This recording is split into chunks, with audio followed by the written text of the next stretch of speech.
and thank you for tuning in. You're listening to the Beyond 50 radio program. I'm Daniel Davis. Today we thought we would celebrate Mother's Day while we join with Sherry McGregor, who joins us on the Beyond 50 radio program today. She's going to be joining us and offering self-help for mothers as well as fathers of estranged adult children. Her work is based on personal experience from being rejected by one of her 5 children that left her lonely and shamed. But she coached herself to move beyond the heartbreak and loss, and we'll discover how you, the listener out there, can handle Mother's Day, understanding why society uses the word toxic to label a mother, and more. She'll also offer the latest research and insight from more than 9,000 parents of estranged adults, and you'll discover that you can be happy again as you learn to plan ahead, prepare for emotional triggers, and prevail over setbacks. Her newest book is Done with the Crying. And joining us here on the Beyond 50 radio program today is our wonderful guest, Sherry McGregor. Sherry, thank you for being on the program today. Oh, thanks so much for having me, and good morning. You bet.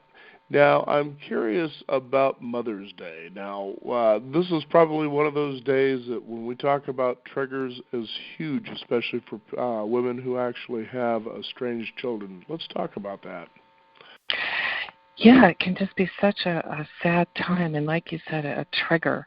Mothers can just feel so vulnerable, and even mothers who have kind of gotten used to or have this new normal of one of their children or all of their children, estranged can really be triggered to start having all the feelings they may have had in the beginning, like, I must be a bad mom and all of that. So, and then there's all those wonderful commercials that show all those lovey-dovey family scenes and scenarios.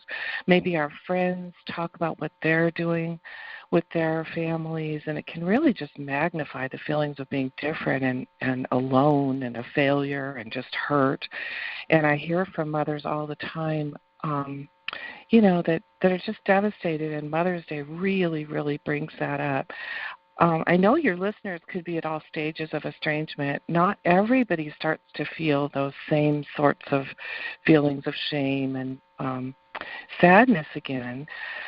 Some might be hoping for a call, and they allow their happiness for the day even to be held hostage by that hope. I mean, I hear people say sometimes, well, I'm just not going to enjoy Mother's Day unless I get a call. And sometimes that can just really be setting themselves up for a big letdown. Others, as estrangement endures, maybe they've accepted they won't hear anything, but there's still that sense of loss. But they might be more, it might be more about dreading, who's going to ask me? Who's going to ask about, so-and-so? And maybe they don't have any news and it just gets old. Maybe they don't want to talk about it anymore. And then there's even some who may be hoping they're not going to hear anything. And that could be for a number of reasons. Maybe they have the last time they talked to their estranged son or daughter, there was some, bad vibes going on, bad words that were said. Maybe there was even maybe their son or daughter is even verbally abusive and said horrible things. So they're just hoping, I just want a peaceful day. And then some might be thinking, if I get a call, it's really just fake. And so they don't want to hear either. I did hear from one grandmother who on the Easter holiday had heard from her grandchildren. They were allowed to make a call to her, and she hadn't talked to them for several years. And she said, they're getting into their teen years now, and so she really didn't feel like she even knew them the way she used to know them, even though they had been close when they were younger. And so for her it was very awkward, and she also knew that that's probably the only contact she's going to get, And so it was painful for her rather than being something she could really enjoy. So there's a lot of different reasons. Maybe contact can even stir up hope. And, if you put yourself on the other side of this, the holidays don't just affect the mothers and the fathers. They also sometimes can stir up feelings in an estranged adult child who really doesn't want to have a relationship but feels, all right, well, let me just make a call. Maybe they even have another relative that's urging them to do so. Maybe a spouse is telling them, look, just give your mom a call. And so those kind of calls can stir up hope that then goes nowhere. And if that happens a few times, it can just be really difficult.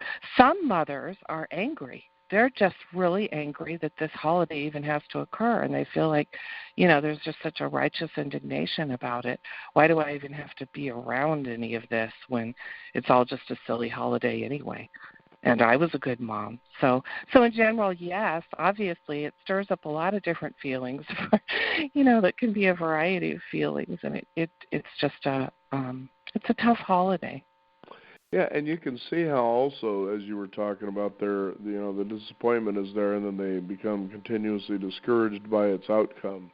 And it's like, well, who decided, that this is the way this holiday or the way that you are plays out? I mean, these people aren't directly involved with how that relationship was during, the raising of your children, and it's turned out this way, and it's much different than a lot of people tend to expect. And you wonder, what would you share as far as tips go, how people can handle this particular situation? I mean, rather than just sitting around waiting and becoming disappointed and hurt.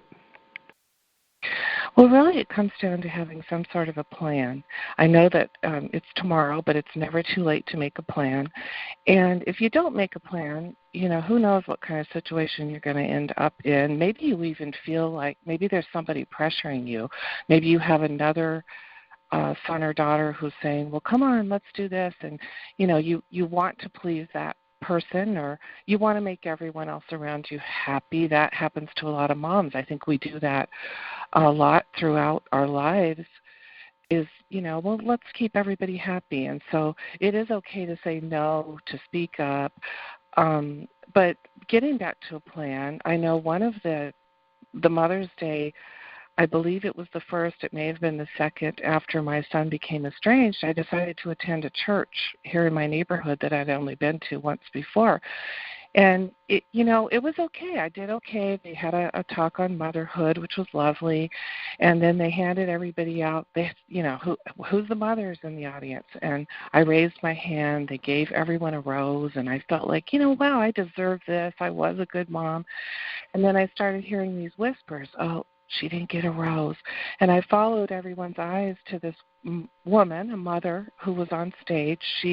I had seen her the first time I had gone there. She was a member of the band for the church, and it was her family. It was her husband, her 2 young adult daughters, a teenage son, and they were the church band. And so here she was, this fixture in the church, and didn't get a rose. And so I just felt like, oh boy, here I am, the newcomer, and everybody must be staring at me. I even started thinking, maybe this is some sort of a sign. I'm really not a decent mom. Maybe my other kids are going to leave me. The mind goes in all sorts of sad places. Yeah, that's true. Yeah. But, if I had had a plan and really thought that through, would this be a good situation for me? There is a discussion on the forum at my website right now. Some are talking about, do you go to church on Mother's Day Sunday? And they are discussing it. And because they are going to honor the moms. And for some, it is going to be just too fresh, too painful. For others, they're going to go and just feel great about it. But, it takes really thinking things through. So asking yourself those questions, what do I really want for this day? What's best for me? Not always thinking about what's best for everybody else around me who might want me to be happy. It's okay to compromise, but also to admit and be honest to yourself how you feel so that you can have a good time. I mean, it is your day. So, moms can get into that habit of making everyone else happy, but it is really Mother's Day. It's your day, so you need to do what's best for you. And you were there, you did the work, and it's about the moms. It's not about the kids. And it's so true, but the funny thing is how we actually have that perception, and it's been created that way again through companies who have actually capitalized on this particular day for profit. And as I was mentioning one time to someone just yesterday about Mother's Day, that there was a woman who actually created Mother's Day, and it was supposed to be a day of sentiment, but how people such as Hallmark and companies alike found a way to make it capitalized, as we tend to do here in America. And you have to think to yourself, okay, well, how do we separate from that and that perception and that image of what these people portray as it is? Share something special with your mother. She deserves it. Yet, for some strange reason, there is a lot of people, as we were talking about earlier in the program, some 9,000 or better, who have come out forward saying, look, I thought that I was a very loving mother or father, and all of a sudden they just decided they don't want anything to do with me. And we're in a day and an age of technology, unlike we've had before, where we can just reach out and actually discover that our biases can be supported. And it was really alarming to realize that we have where you can actually search up a term about, for instance, how to find out whether or not your mom is toxic. You're already feeling like, well, I have this position, but now it needs to be supported so I can believe that what I'm thinking is true. Let's talk about that for a minute. Yeah, I want to go back to just briefly. You mentioned 9,000 or better parents. That 9,000 figure comes from the back copy of my book, because when I wrote the book, as I was researching, there were 9,000 families who participated in the research for the book. Since that time, that has multiplied and multiplied and multiplied. The traffic to my website is at over 60,000 people a month come to the website. About a third of those are repeat visitors. So you can see, that's quite a few people who are looking up estrangement. And so, people are not alone. It's a much bigger number. But getting to what you're saying about that, it kind of makes you wonder. You mentioned this capitalization of Mother's Day and commercialization. And some of what drives the Internet and some of these articles that are out there, obviously, people want hits to their website, organizations, corporations, magazines, all of that. They want hits to their website. And so they do research. They know what gets hits. And so this whole thing about toxic mothers, obviously there are a lot of young people. Not all estranged children are young. It depends. I guess youth is relative, but they range. I hear from people all the time that are first estranged in their 40s and 50s even. So, but if that is a common search, do I have a toxic mother? Obviously, if that search is being looked for, then magazines, websites, they're all going to put those terms out there and proliferate the information about it. And like you said, you can find just about anything to support why your mother is toxic. If you just do a search for that, it's amazing. And I have seen this trend getting even worse. Just recently, a father wrote to me, and he told me about an article he had seen at the AARP website, which came out in April. And the headline for that article is, avoid mistakes that could make your children hate you. And just the headline, hate you, make your children hate you. Then when you read the article, of course, it has some valid advice for parents about boundaries, that you don't want to overstep boundaries and invade your adult children's space. They are adults. You don't want to over-advise them, et cetera, and so on. So there is some good information in there. But some of the information in there was just a little bit silly, for instance, and kind of intolerant to aging parents. The example that I wanted to share was that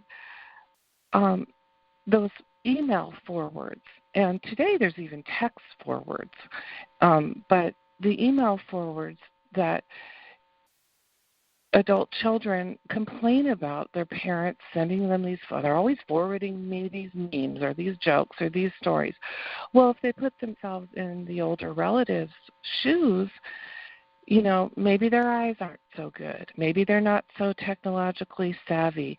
I had an older relative, who would send me a lot of emails, and part of it was that he didn't want to write personal notes because he had fears about privacy and didn't want to put, all his personal information out there. He was afraid other people would see it. He felt better about a personal visit or a phone call.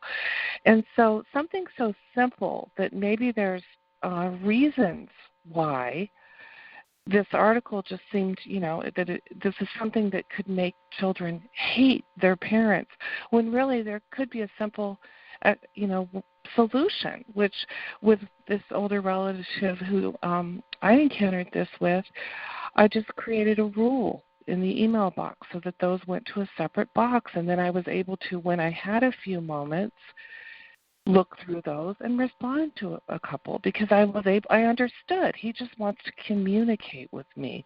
And so this whole thing about, hate your parents, I mean, is that right? That if your parents do these things, you're going to hate them, and that's acceptable. And I felt bothered that this was AARP, which is a magazine for seniors, and it just seemed to condone the idea of hating your parents, which it just bothered me. And I've seen more and more articles in recent months about this sort of thing. It's just unkind to an aging population. And it just seems like such a sad trend in our society. And, I recently did some research on ageism, and it's so, so prevalent, and it's accepted. And we have all those isms out there that are so fought against, and yet ageism seems to be accepted.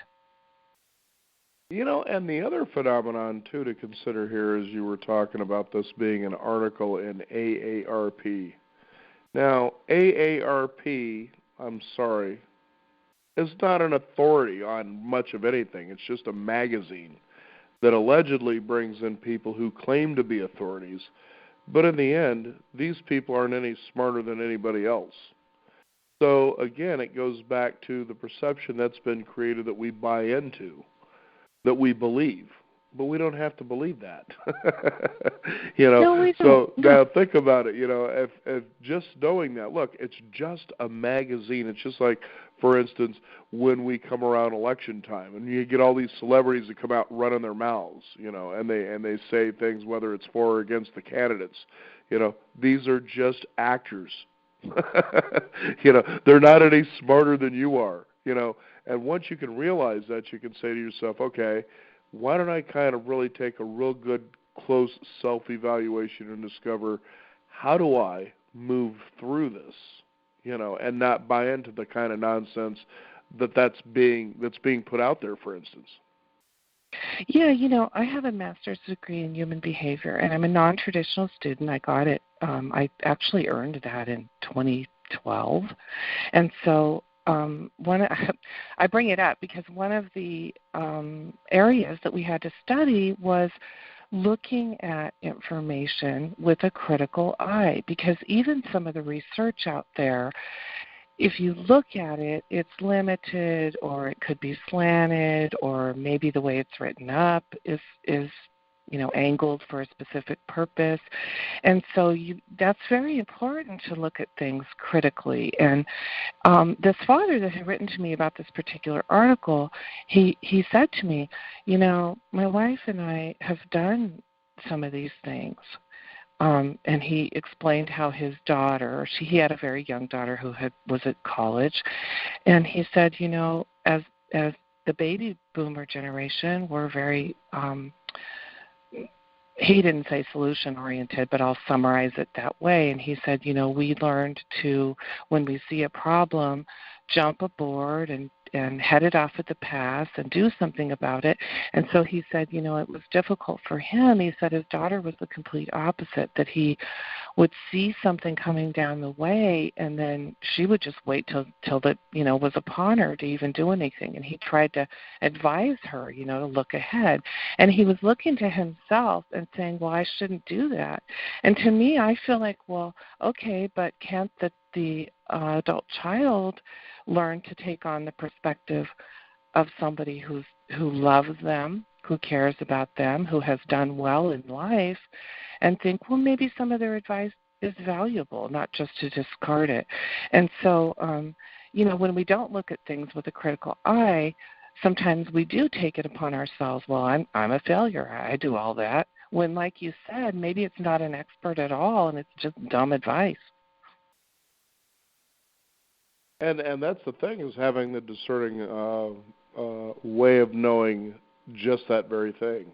And, it's unfortunate that, as you were mentioning earlier about, articles coming out in magazines that suggest that your mom or your father is toxic, lending supporting evidence alleged that that's true. Things such as hate, that they actually use those kind of words in the title just so they can get people's attention.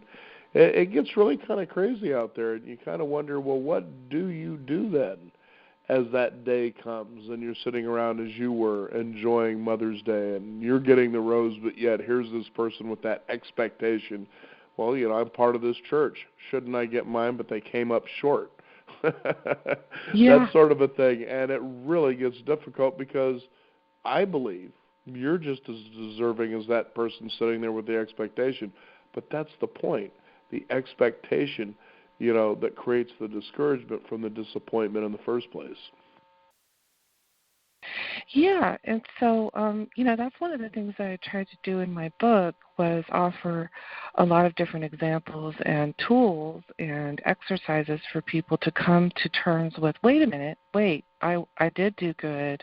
There is an exercise in there called The Good You Did, in fact, because when people start looking at their lives through this lens of, well, my kid doesn't like me, I must be a failure, and you see that mimicked, throughout all these articles and things, you can start to think, well, yeah, it must be me. But if you really look back without magnifying the mistakes, which is something we all make, and when your child is estranged, often that's what you do is look back at the mistakes, you can start to see that, if you really specifically sit down, some people even make up a whole timeline and go through ages 1 to 3, what I did good. And some people will even put in photos because we all have evidence that we were pretty good parents. I mean, sure, maybe the lady up the street was better than us. Maybe the father next door was more involved in the sports. Maybe he had more time. Maybe you did another thing better. So, I mean, there's variations on parenting, and there is no set idea of what's good parenting, especially anymore when you can look up these articles about a toxic parent and find that,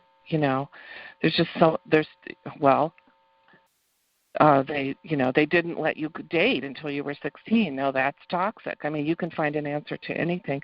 But when you look back and see the good you did, that, you can start looking with a different, a better self-esteem about your parenting. I mean, were you there? Did you feed? Did you clothe? Did you love? Did you support? Were you there at most of the school events? Did you drive on school events? Did you, the list goes on. You could probably answer yes to most of them. And that, I think, is going to surprise a lot of people, when they sort of do that. And the fact is that, for the most part, we have to do that in the first place. That's the difficult task when you think about it. Like, why do I have to take an inventory because all of a sudden my son or my daughter just decides they don't want to reach out and be in touch with me? And that's the difficult part, that we actually sometimes buy into that, instead of, well, maybe they will, maybe they won't, that's okay, and kind of get on with things and take that next step forward. Yeah, but we are living in a critical time, and I think some of it comes down to ageism. I really do. It seems like there's more and more out there. I even see articles from psychologists that are very unkind to parents, and I think, well, what the heck? And, it's just so, it seems to be a trend.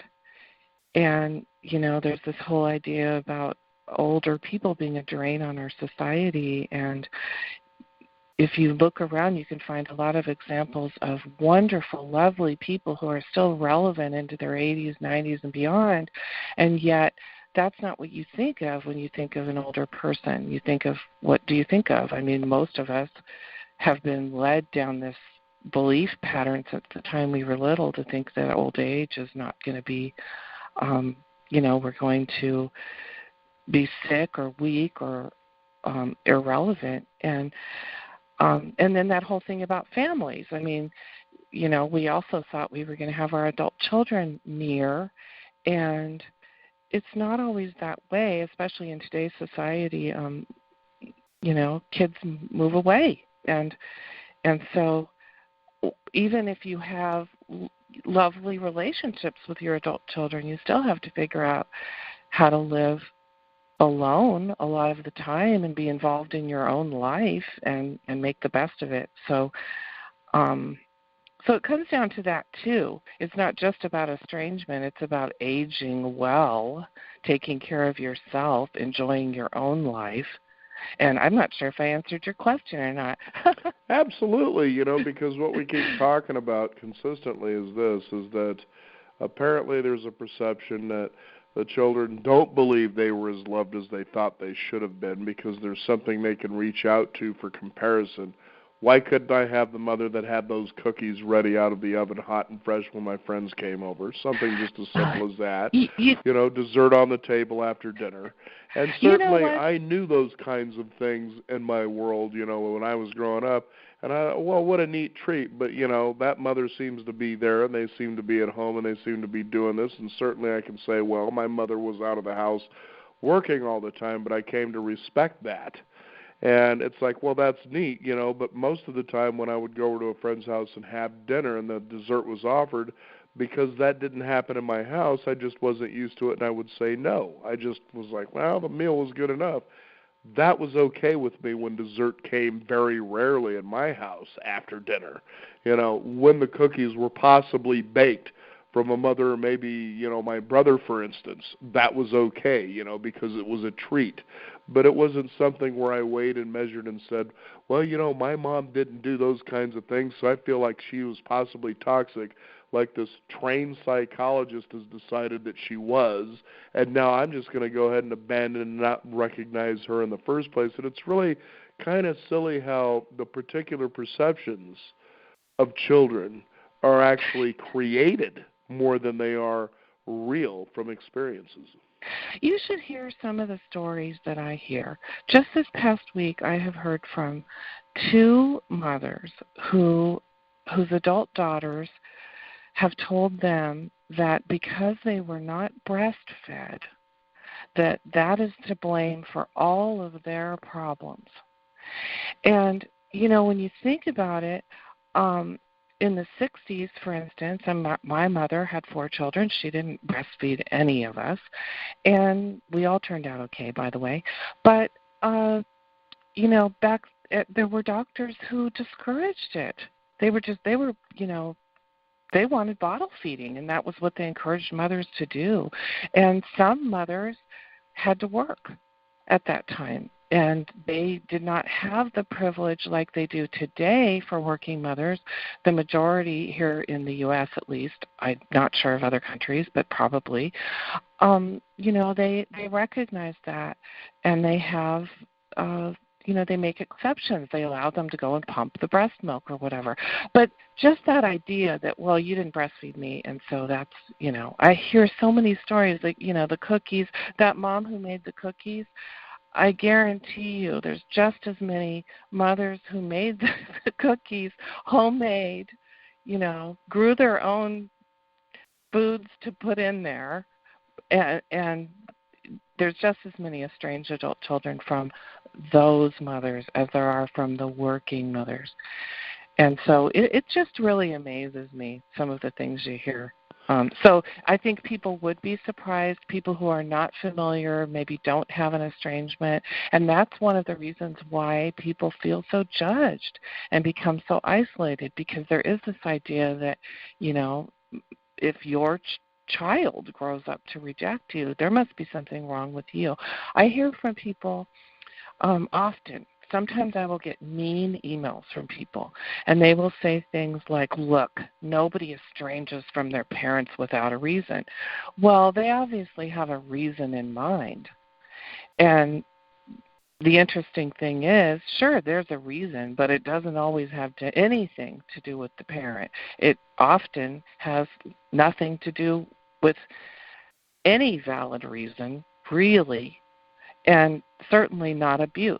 Those situations happen. I'm not minimizing that in any way, but it is true that there are a lot of people who estrange from good, loving, supportive families, and it's a real oddity, and so people just feel, it's a very isolating thing to have happen to you, because in our society we are taught, there's a lot of women that talk about this at the forum on my website, rejectedparents.net. I have that peer support forum, and it's wonderful because people are able to talk about how this is for them, and so many of them feel so isolated and alone. And there's been discussions about motherhood in general going back to Freud, how it was always blame the mom, and so that still permeates our society to a big extent.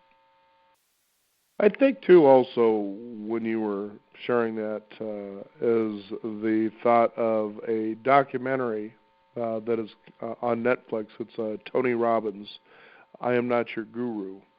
He actually talks about that very thing, about how we can tend to blame our parents, whether it's our mother, father, or both of them.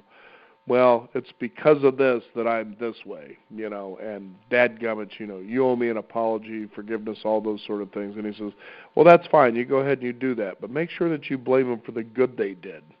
Maybe you didn't get those cookies coming out of the oven. Maybe that was embarrassing because the friends showed up and they didn't have those to eat. But why don't you go ahead and figure out that you decided to find something to do anyway, so that, adversity actually became a strength in your life because you decided, well, I'm going to go out and buy cookies and share those with my friends anyway. So you found the resources, the wherewithal to be able to do that. So if you're going to blame them for the bad, make sure you blame them for the good that came out of it. They deserve both of those things. And this was someone who came from a family, that really was to a degree abusive, and he talks about this, but it's because of that it empowered him to become the kind of man that he is today, empowering millions of people to actually take charge of their lives and quit sitting around whining about the disadvantages they felt they had in their lives and to do something about that. Yeah, and how great is that? Sure, we're all shaped by our upbringing and numerous influences in our upbringing, not just our parents. But then when you become an adult, you have a choice. So it's your choice to sit around and blame people and be angry and upset all the time, or, like you said, think, well, you know what, I'm going to make something good of this. I'm going to see the value here rather than just blame all the time.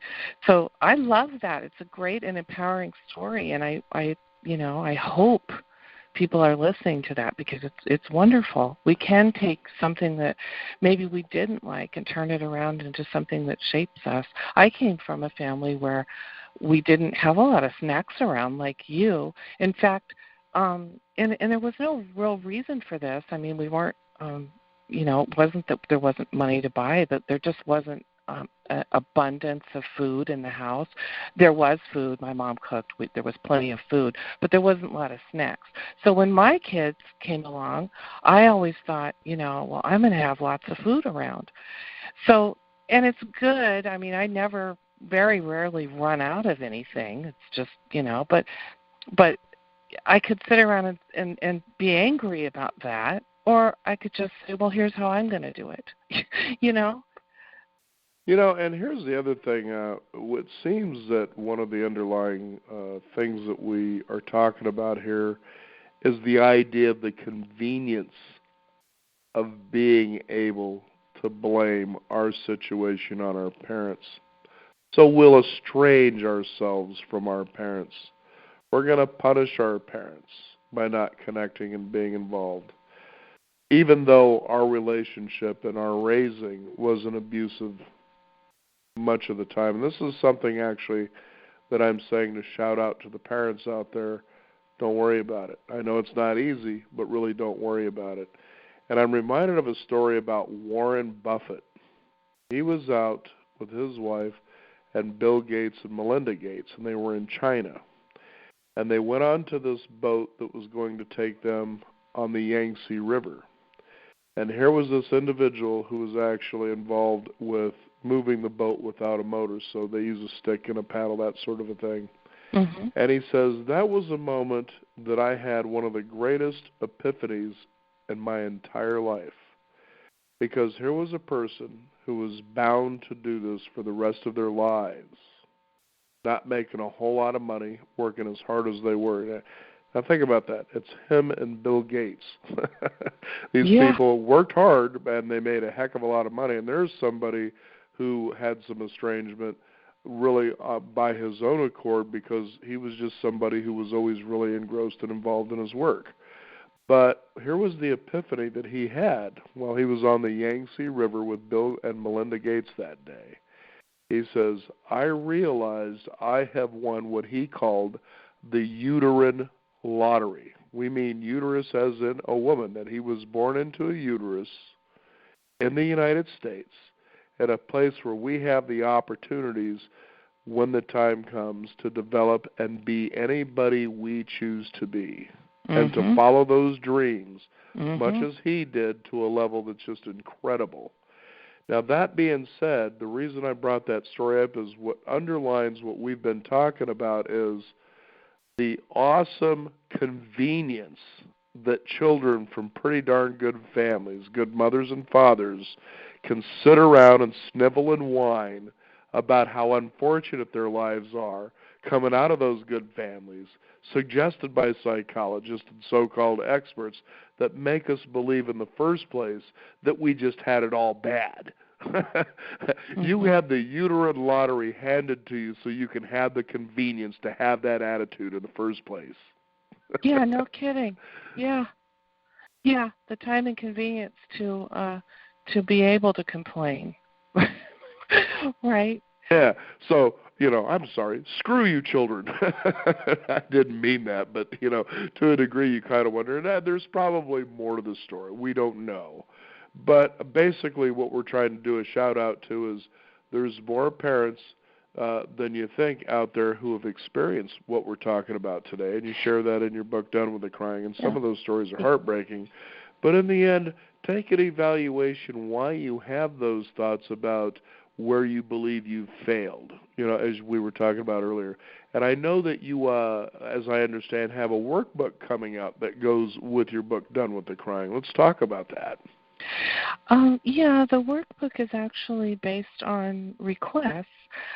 When the audiobook came out in particular, there are people who have listened. They listen in their car or whatever, and then they want to go back and do the exercises that are in the book, but it's hard for them to find that place on a recording. And so it's been requested over and over. And then there are people that even do the exercises in the paperback book because there is room in the book. The exercises are included. There's lines. But they wanted to do them again, or they wanted, maybe to have a little bit more room. And so that will be coming out to fulfill that need. And so that's good. I just want to piggyback on what you said about you made sort of an angry statement toward adult children. And, anger is something that can be very useful. And so in the book, I talk about that being kind of a ladder up from that sad state, that feeling of, this is awful, I'll never get over that. Sometimes anger about, wait a minute, I did do a good job. How dare this person do this? That can be a real good step up. No, you don't want to get stuck there, of course, but it's okay to have some righteous indignation about that. There was a woman on the forum just yesterday or today who made a statement to some of the other moms that were saying that this was going to be such a sad time for them on Mother's Day, and they knew they wouldn't get a call, etc. And she said, go on out and enjoy yourselves. Do what's best for you, because, a successful life and to enjoy yourself is the best revenge. And so, no, revenge is one of those words that could be scary, Sure. But anger is not such a bad thing when it's, it comes from a place of, wait a minute, I was a good mom or dad. And going back to the story of Warren Buffett, hey, aren't you glad that you had the uterus that put them in a world of convenience, such as the United States, so that you could snivel and whine about how bad your life was? Yeah. You could be rowing that boat, and you could be Yeah. destined to do that, or born in the Soviet Union of communism, where somebody makes that decision for you. I mean, yeah, there's a lot of ways to look at it, but it's kind of crazy that way when you think about it. But, in the end, that's what we're trying to suggest to listeners out there. Empower yourselves to move forward. Look, if the kid doesn't want to show up, or if they want to guilt you to such a level that you feel really bad bowing down to what they believe their needs are, forget about it. And and when you think about Mother's Day, and maybe that child's not going to come around, and we're talking about estrangement here, not necessarily. Maybe some children just kind of say, well, I'm not going to give my mother flowers or take her out to dinner on Mother's Day, but there are other days that I do things like that are above and beyond the holiday, which I think is not a bad thing either. In fact, just the other day I was out at a restaurant and noticed that the family was celebrating Mother's Day on Thursday. And I thought, how smart is that? Instead of having your mom go out on Mother's Day to a restaurant to treat her, where you're going to have to sit for an hour and a half to 2 hours perhaps waiting for a table, you're going out on a day, you're going to get to the table, and you've got time to spend. Yeah. And that's a good point, too, that some of the mothers that have other children who want to take them out, and they don't want to be out on those crowds where they're going to be all those, families and so forth.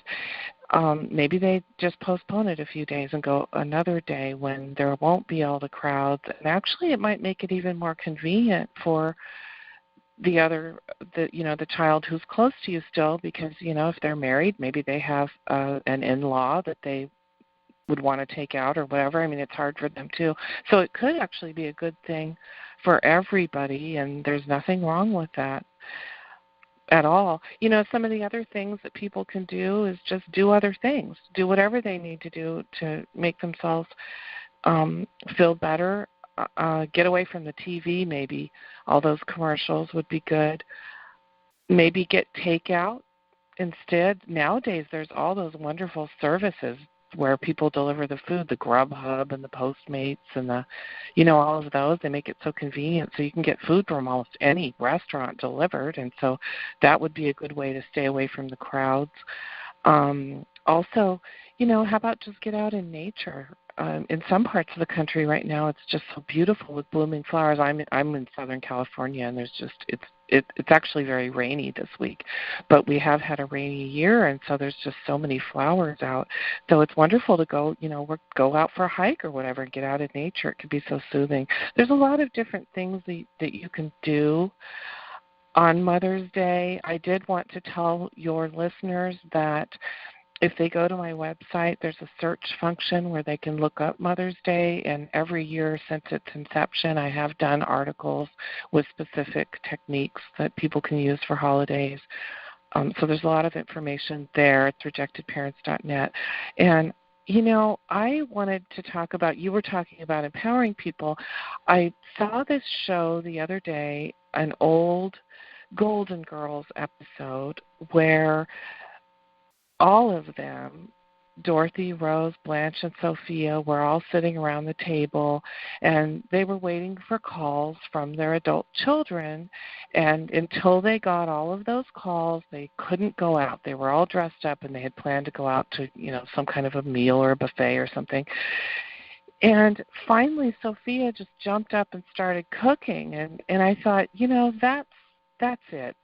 That is such a great message, not to just sit around with your thoughts chained to your expectations or wishes, maybe over some things that you can't control. Get up, take charge of your own happiness. And it actually expands not just to Mother's Day, but every day. In my book, there's some exercises about that, too, about getting, every morning, get up, set a tone, set a focus, figure out what's meaningful to you, and take charge of your life. Agreed, definitely. And you were sharing a website earlier. People can find out more about your work. Why don't you go ahead and give that out for our listeners today? Sure, it's rejectedparents.net. Rejectedparents.net, where you can find out more about Sherry's work as well as the book, Done with the Crying. Sherry, it's always a pleasure to have you on the program. Thank you so much. Exciting stuff, and I want to wish you a happy Mother's Day along with mine as well. And for all you out there, as you said, hey, if your kids aren't going to call or do anything and you feel estranged, why don't you go ahead and get out and celebrate anyway and say, I was a good enough mom or father that you've got the convenience to reject me, and that's worth celebrating. Yeah. Thank you again for being on the program today. It's been a pleasure. Thanks for having me. I really appreciate it. You bet. We want to thank you, the listeners out there, for tuning in. You can also discover more at beyond50radio.com. That is the number 50. We do encourage you to sign up for our weekly e-newsletter and keep up to date with what's going on in the world of Beyond 50 as well as our upcoming shows. I'm Daniel Davis. Thank you for joining us. This is the Beyond 50 radio program, and remember, live your day past halfway.